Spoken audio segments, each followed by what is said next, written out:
When you rub your hands together on a cold winter day, the friction produces warmth. Scale that conversion of mechanical effort into thermal energy up, and you get the same physical principle that allowed 19th century steam engines to outperform the combined muscle of every horse on the planet. Historically, science struggled to define what that warmth actually was. Before the 19th century, the leading idea was the caloric theory. Physicists believed heat was an invisible, weightless fluid that filled the pores of a substance, flowing from a hotter body to a colder one, exactly like water draining from a high tank into a lower one. That fluid model held until 1798, when a physicist named Benjamin Thompson, also known as Count Rumford, observed the boring of brass cannons. Rumford noticed that horses turning a blunt drill inside a cannon barrel generated enough friction to boil water. If heat were a finite fluid inside the metal, a sharper drill should release more of it. But that is not what the data showed. The total heat produced depended entirely on the mechanical work done by the horses, not the sharpness of the tool. This proved that heat is not a physical substance. It is strictly energy in transit. Mechanical work was being converted directly into thermal energy. Because heat is simply a form of energy transfer, it is governed by the law of conservation of energy. By tracking exactly where the energy goes, physicists built the theoretical framework required to capture and control it. To track that energy, thermodynamics ignores the impossible task of measuring the velocities of trillions of individual molecules. Instead, it relies on macroscopic state variables, properties you can measure directly, like pressure, volume, and temperature. When a system's state variables stop changing over time, it has reached thermal equilibrium. This occurs when the object's internal temperature completely equalizes with its surrounding environment. Zeroth law of thermodynamics. Imagine three gas chambers. A and B are separated by an insulator, but both contact chamber C. If A reaches equilibrium with C, and B reaches equilibrium with C, A and B share the same temperature. They are in thermal equilibrium.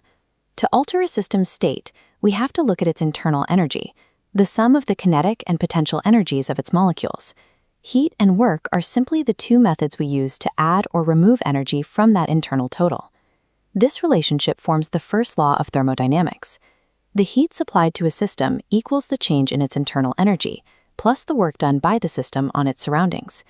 In mathematical terms, delta Q equals delta U plus delta W. If a trapped gas expands to push a heavy piston, it is doing mechanical work. To accomplish this without breaking the laws of physics, it either has to sacrifice its own internal energy, cooling down in the process, or absorb outside heat to make up the difference. The first law acts as an unyielding cosmic accounting book. Every single joule of heat transferred into an engine must be accounted for as either an increase in internal energy or as useful mechanical work. In the real world, rapid gas expansions, like a spark igniting fuel inside a heavy metallic combustion chamber, are violent. During these sudden changes, pressure and temperature are not uniform throughout the gas, creating a chaotic, non-equilibrium state that is impossible to track with simple variables. To calculate maximum possible efficiency, physicists use an idealized model called a quasi-static process. This is an infinitely slow sequence of changes, where the gas remains in perfect thermal and mechanical equilibrium at every microscopic step. One specific type of quasi-static change is the isothermal process. Here, the temperature of the system is rigidly maintained at a constant value, while its pressure and volume shift. This chart maps an isothermal expansion. Because the cylinder touches a large heat reservoir, the gas expands and pressure drops, but the temperature stays completely flat. The mechanical work generated is the geometric area exactly beneath this curve. Because the temperature never changes during this step, the internal energy of an ideal gas remains entirely static. Delta U is 0. Therefore, 100% of the heat absorbed from the reservoir is converted directly into mechanical work. While an isothermal expansion perfectly translates heat into work, a physical piston cannot expand infinitely. To create a continuous engine, the physical system must eventually reset its components to their exact starting position. This presents a rigid engineering hurdle. To reset the piston for another stroke, we have to alter the gas's pressure and temperature without bleeding heat wastefully into the surrounding environment. The pure solution is an adiabatic process. In an adiabatic change, the system is perfectly insulated. Zero heat is allowed to enter or leave the gas. If we allow the perfectly insulated piston to continue expanding, the resulting PV curve drops much more steeply. Because no external heat enters, the gas performs work by draining its own internal energy, and its temperature plummets. The exact rate of this temperature drop is determined by the gas's specific heat capacities. This is a characteristic metric that defines how much energy is required to raise a substance's temperature by 1 degree, and it differs depending on whether the volume or the pressure of the gas is held constant. This mechanism is essential for a cyclical process. A thermodynamic cycle requires an engine to undergo state changes, perform work, and return seamlessly to its exact original pressure, volume, and temperature. By strategically chaining isothermal steps to efficiently absorb heat, and adiabatic steps to cleanly shift temperatures up and down without thermal leaks, engineers possess the theoretical tools to build a closed-loop cycle. This brings us to the ultimate question of thermodynamics. What is the absolute maximum efficiency an engine can achieve when converting heat into mechanical work? In 1824, a French engineer named Carnot devised a hypothetical engine to answer this. The Carnot engine eliminates all physical friction and wasteful temperature gradients. It is designed to be perfectly reversible. To function, this ideal engine operates strictly between two thermal environments, a hot source at temperature T1 and a cold sink at temperature T2. Step 1 is an isothermal expansion. The piston contacts the hot source and slowly expands. It absorbs heat from the source while maintaining a constant temperature, doing work on the environment. Step 2 is an adiabatic expansion. The piston is disconnected from the heat source and fully insulated. The gas continues to expand using only its internal energy, causing its temperature to drop exactly to the level of the cold sink, T2. Step 3 is an isothermal compression. The piston is placed in contact with the cold sink and pushed inward. It rejects waste heat into the sink while keeping its low temperature entirely flat. Finally, step 4 is an adiabatic compression. The piston is placed in further while perfectly insulated. The internal energy rises and the gas returns precisely to its original starting temperature and pressure. The specific geometry of this 4-step cycle reveals the engine's output.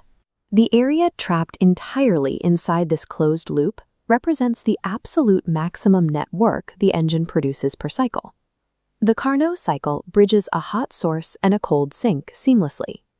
Because every single step is perfectly calibrated to avoid unwanted heat transfer across a thermal gradient, it extracts the maximum possible work from the heat it absorbs. We define thermodynamic efficiency, denoted by the Greek letter eta, as a simple ratio. It is the net work you get out of a system divided by the total heat you paid for to run it. This formula shows the standard efficiency equation. Efficiency equals 1 minus the heat rejected to the cold sink, Q2, divided by the heat absorbed from the hot source, Q1. But because Carnot's cycle is perfectly reversible, the ratio of the heat exchanged is exactly proportional to the ratio of their absolute temperatures. The equation simplifies directly to 1 minus T2 over T1. By linking heat to temperature, Carnot showed that peak efficiency has nothing to do with mechanics, the smoothness of the gears, or the type of gas used. It is strictly dictated by the temperature gap between the hot source and the cold sink. This is the basis of Carnot's theorem, which leads to the second law of thermodynamics. It states that no engine operating between two given temperatures can ever be more efficient than a reversible Carnot engine.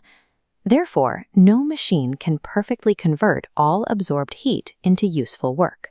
This means 100% engine efficiency is an absolute physical impossibility. Looking at the equation, reaching an efficiency of 1 requires the fraction T2 over T1 to equal 0. That means the cold heat sink, T2, would have to sit at absolute 0, a state strictly unreachable by the laws of physics. The Carnot engine was never intended to be a blueprint for a real machine. It is the universe's absolute mathematical speed limit, a proof that our ability to extract work is forever restricted by the second law.